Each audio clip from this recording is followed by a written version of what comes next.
इतना भोगा कि खुद को ही भोग। किसको सुनाया? आज तक इन पंक्तियों को दोहराते दोहराते सदियां बीत गए।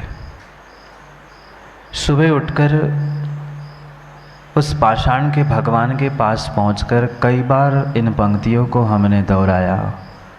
भोगों को इतना भोगा कि खुद को ही भोग बना डाला, साध्य और साधन का अंतर मैंने आज मिटा डाला।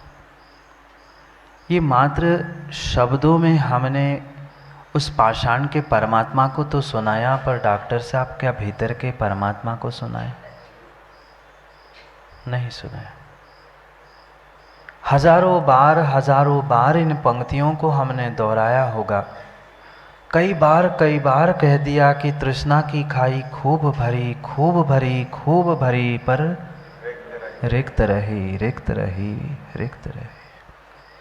ये मात्र हमने इन शब्दों को, इन पंक्तियों को याद करना, दूसरों को सुनाना, भगवान को तक सुनाने की कला सीख ली, पर भीतर के भगवान आत्मा को सुनाने की कला आज तक नहीं सीख पाए। कितनी चाह, कितनी इच्छा, कितने भोग, कितनी आकांक्षाएं, कितनी इच्छा पल पल जीव को सता रही। शायद 24 घंटे में विरला ही कोई ऐसा क्षण होगा, समय होगा, जब माँ कोई इच्छा आपको नहीं सताती हो। है कोई ऐसा समय? सुबह, दोपहर, शाम, रात? नहीं। दिन भर खाया, रात भर खाया, मात्र खाते खाते पूरा समय बीत गया और सुबह उठकर खाली नहीं किया। सब समझदार है। दिन भर खाया, 24 घंटे खाया, और सबसे पहले उठकर कोई काम करता है तो पेट खाली करने जाता है। सोचना, 24 घंटे खाने के बाद सबसे पहले दिन निकलने के समय व्यक्ति कोई काम करता है तो पेट खाली करने का करता है। आप लोग नहीं जाते? 4 दिवाली में कोई जाता है, कोई पकड़ के जाता है। अंतर इतना है, पर जाता हर कोई है। चाहे बालक हो, युवा हो, वृद्ध हो, पुरुष हो, स्त्री हो, सबका पहला काम, मंदिर जा पाए नहीं जा पाए, उसके पहले पेट साफ करता है। फिर भी जीव को समझ नहीं आ रहा है कि दिन रात भोगों को भोगते भोगते, उस चाह के पीछे हम कर्मों से अपने आप को, अपने जीवन को भर रहे हैं, और पुनः जब उदय आता है, पुनः जब उन कर्मों का उदय आता है, पुनः खाली करते हैं, और खाली होके फुर्सत नहीं हुई कि पुनः खाने बैठता है। पुनः खाने बैठ जाता है, शुरू हो गया पुनः चाय, नाश्ता, भोजन, दोपहर का, शाम का अलग, रात का। क्या करे, बनिया है तो अलग अलग व्यवस्था है समय समय की। भले ही भोजन नहीं करते हो ना माँ रात में भोजन, फरारी तो चलती है, फरारी तो चलती है। काजू, मेवा, मिष्टान, आइसक्रीम, ये तो खा ही लेते हैं। सोचना, भोगों के तरीके आपने बदल लिए हैं, चाह इच्छाओं को बदलने का आपने प्रयास किया है, पर समाप्त करने का आज तक पुरुषार्थ नहीं किया। ये जीवन की यात्रा मेरी आज तक दुखदायक क्यों हुई? क्यों मुझे आज तक जीवन में दुख मिला? क्योंकि मेरी विपरीत परिणति, मेरे विपरीत परिणाम, मेरा विपरीत श्रद्धान ही मुझे आज तक धोखा देता रहा। ये जो चाह की आग, चाह की दाह मेरे भीतर लग रही है, उस दाह से ही मैं झुलस रहा हूँ, जल रहा हूँ पल पल में।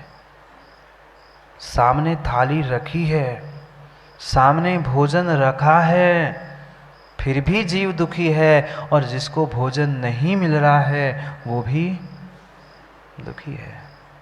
मात्र 12 भावनाओं में तो पढ़ते रहे, वैराग्य भावनाओं में तो हम पढ़ते रहे, बिना पुत्र, कोई बिना पुत्र रो रहा है, कोई पुत्र मिलने पर भी रो रहा है, किसी को धन मिला सो रो रहा है, जिसको नहीं मिला, आप लोग कह रहे हो मुझे नहीं पता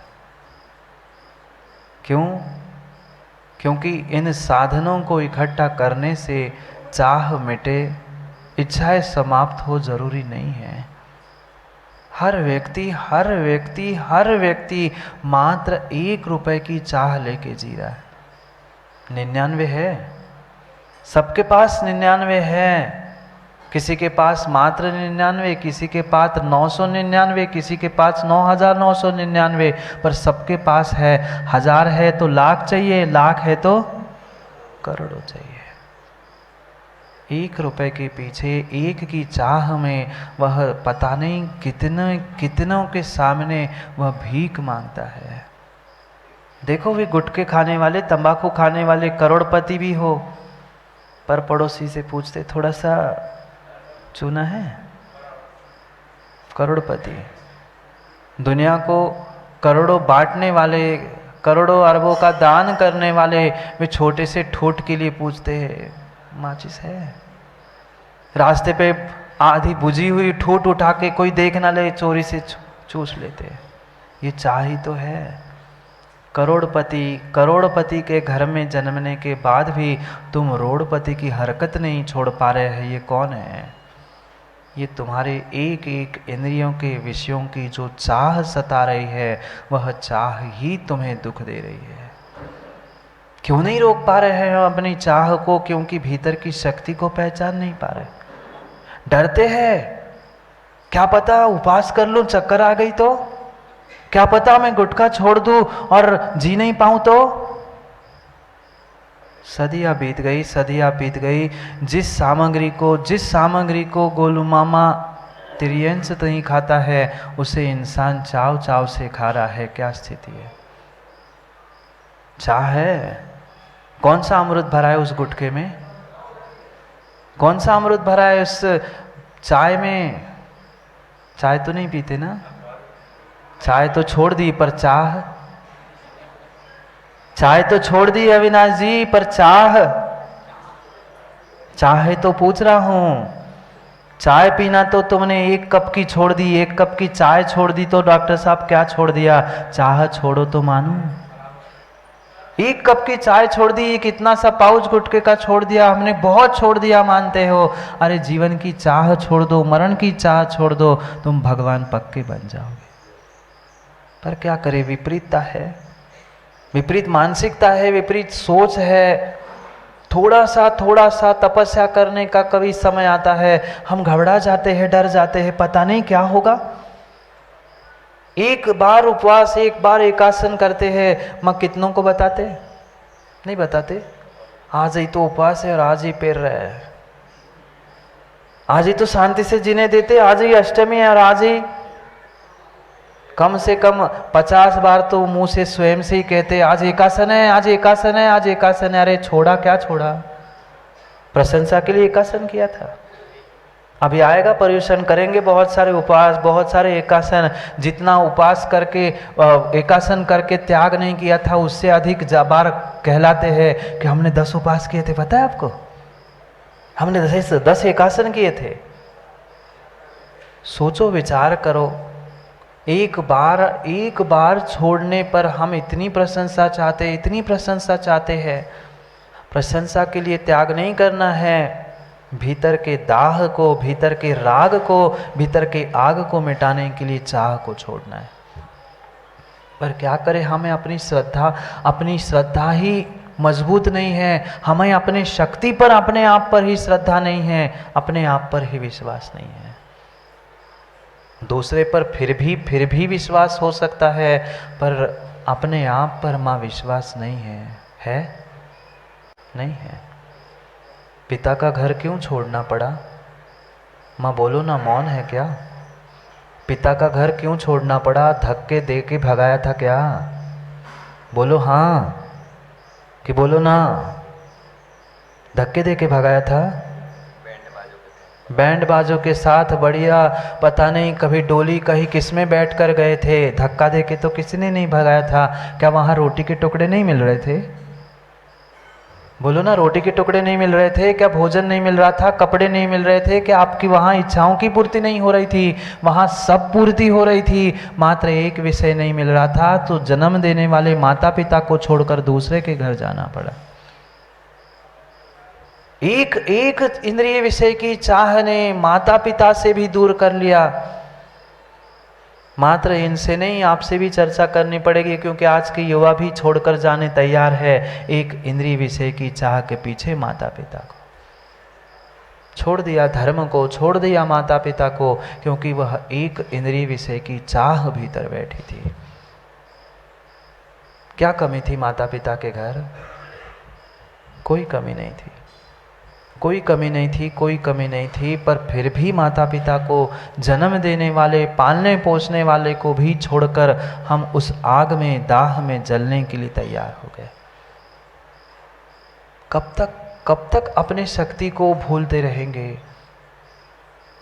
किसी प्रकार से किसी के पास शक्ति की कमी नहीं है। अंतर इतना है, अंतर इतना है कि हम अपनी शक्ति को, अपने आप को पहचान नहीं पा रहे। कितनों को मनाना पड़ता है माँ सुबह से शाम तक? नहीं मनाते आप लोग? कभी बच्चों को, कभी बच्चे के पिता को, कभी पता नहीं कितनों कितनों को। क्यों दूसरों को मनाना पड़ा? क्यों दूसरों को मनाना पड़ा? क्योंकि डॉक्टर साहब हम अपने आप को मना नहीं पाए, अपनी शक्ति को पहचान नहीं पाए। कभी बच्चों को, कभी बच्चे की माँ को, कभी अपनी माँ को, और पता नहीं कभी बेटे के माँ की माँ को भी मनाना पड़ता है। अगर हम ही मान जाते, अपने आप पर विश्वास करते, अपनी शक्ति का भान करते, अपने परमात्म तत्व को पहचान लेते, भगवान आत्मा को पहचान लेते, तो कभी दूसरे के सामने झोली फैलानी नहीं पड़ती। फैलाई थी झोली, राहुल भाई झोली फैलाई थी, शादी हो गई? मुझे पता है, पूछना पड़ता है, पंचों के सामने पूछा पड़ता है ना, सब पूछ रहा हूँ, शादी हो गई? वह बेटे की माँ को लेने भी गए थे, चोरी छुपे? नहीं, भले ही बैंड बाजे के साथ गए थे, पर सोचो, तुम्हारे एक चाह के पीछे तुम्हारे माता पिता को भी हाथ जोड़कर दूसरे के घर में जाना पड़ा। कभी बेटे के वाले जाते हैं, कभी कन्या वाले पहुंचते हैं, पर झोली तो, भले ही किसी के हाथ में झोली नहीं थी, पर हाथ तो जुड़े थे, याचना तो चल ही रही थी। मात्र भिखारी को ही भीख मांगते हुए व्यक्ति देखता है, उसको देखकर कोसता है, अरे अरे ये भीख मांग रहा है, पर सबसे बड़ा भिखारी तो ये विकारी है। सबसे बड़ा भिखारी तो ये विकारी है, जो इंद्रियों के विकारों से, इंद्रियों की चाह के पीछे भीख मांगता है। जय कुमार जी, वह स्वागत पे आने वाला कटोरा लेकर, उसको तो आप एक आध जलेबी रसगुल्ला पकड़ा देते हो, खुश हो जाता है। एक आध मिठाई का टुकड़ा, एक आध रोटी, थोड़ा सा आटा दे दो, माँ भिखारी खुश हो जाता है। पर ये भिखारी कितना बड़ा भिखारी है, रोज भीख मांग के भी पेट नहीं भरता। तरीका बदल गया है। वो भिखारी तो भगवान की दुआई देकर भीख मांगता है, भगवान के नाम पे दे दे बाबा, भगवान तेरा भला करेगा। ये डांट के कहता है, दे रही कि नहीं रोटी? नहीं तो जा रहा हूं मैं दुकान। ऐसा नहीं होता ना? आपसे ही पूछ रहा हूं, सोचो, विचार करो। सबके तरीके अलग अलग है, पर सब हर हर हर जीव जिसके भीतर चाह है, वो भीख ही मांग रहा है। अंतर इतना है, किसी का कटोरा स्टील का है, किसी का चांदी का है, किसी का अदृश्य है, पर कटोरा सबके हाथ में है। जिसके पास चाह है, उसके पास कटोरा है। वह चाह का कटोरा इतना इतना इतना बड़ा है, इतना बड़ा है कि सुबह शाम भोजन मिल रहा है, सुबह शाम इंद्रियों की पुष्टि हो रही है, फिर भी तृष्णा नहीं मिट रही, फिर भी चाह नहीं मिट रही। कब तक जलते रहेंगे उस चाह की दाह में? जितने दुख आज तक मिले हैं, विश्वास मानना ये भीतर की चाह के कारण मिल रहे हैं। और जब तुम्हारी चाह मिटेगी, तभी तुम सही राह पर पहुंच सकते हो। राह तो हम प्राप्त करना चाहते हैं, मोक्ष नहीं जाना चाहते, भगवान नहीं बनना चाहते, आत्मा का कल्याण नहीं करना चाहते हैं, पर राह कौन सी पकड़े है? चाह तो हमारी भगवान बनने की भी है, चाह तो बहुत कुछ करने की है, पर राह तो पल पल दुखों की राह चल रहे हैं और चाह सुख की कर रहे हैं। ये मात्र कहने की और दिखाने की बातें हैं कि हमें भगवान बनना है, हमें सुख अपने जीवन को सुखी करना है, पर तैयारी तो पूरी तो घर गृहस्थी में, व्यापार में किसकी तैयारी चल रही? स्वर्ग जाने की? मोक्ष की पूछ ही नहीं रहा हूं मैं। स्वर्ग की भी तैयारी नहीं है, तैयारी तो नरक जाने की कर रहे हैं अविनाश भाई, और कह रहे हैं हम तो मोक्ष जाएंगे। ये मोक्ष तत्व का विपरीत श्रद्धान है, ये मोक्ष तत्व का विपरीत श्रद्धान है। जैसे ही कर्म की निर्जरा करने का समय आता है, तपस्या का समय आता है, हम दीनहीन हो जाते हैं, कमर दर्द करती है, पता नहीं कितने सारे शरीर के अंग अंग दर्द करते। कई सारी माताएं आती कहते महाराज जी हमने नियम लिया था, हमारा व्रत था, पर अब शरीर साथ नहीं दे रहा है, छोड़ दूं? छोड़ दो, पक्के में छोड़ दोगे, पक्के में नरक में या निगोद में पुनः टपक जाओगे। क्यों नहीं आत्मा की शक्ति को पहचान पा रहे हैं? मात्र और मात्र उस इंद्रियों के विषय की चाह के पीछे हम कितनी राह भटक रहे हैं, इसका निर्णय नहीं कर पा रहे हैं। राह भटकाने वाला कोई दूसरा नहीं है, राह से भटकाने वाला कोई दूसरा नहीं है। अगर कोई है तो तुम्हारी भीतर की चाह है। राह अलग नहीं है, राह तो एक ही है। दोनों तरफ अनंतता है, दोनों तरफ अनंतता है। एक तरफ अनंत सुख है, एक तरफ अनंत दुख है। एक तरफ अनंत संसार है और एक तरफ अनंत सिद्ध है। निर्णय हमें करना है, हमें अनंत सुख की ओर जाना है कि अनंत दुख की ओर जाना है। अगर मैंने चाह की, इच्छाओं की, विषयों की अगर मार्ग को, पथ को पकड़ने का पुरुषार्थ किया तो पक्का है अनंत दुख, अनंत संसार मिलेगा। और वही छोड़कर निशक्ति को प्राप्त करते संवर निर्जरा तत्व को प्राप्त करेंगे तो अनंत सिद्धों की श्रेणी में मोक्ष जाने की संभावना है। पर क्या करें, महाराज का तो काम कहना है। महाराज कहते हैं आपको क्या जाता है, आपके आगे ना पीछे। क्यों राहुल, महाराज को क्या काम है? महाराज का तो कहना ही है, महाराज के ना आगे ना पीछे। हमें तो आगे भी देखना है और पीछे भी देखना है, पीछे भी व्यवस्था देखनी है, आगों की भी देखनी है, और जो साथ चल रहे हैं उन सबको देखना है।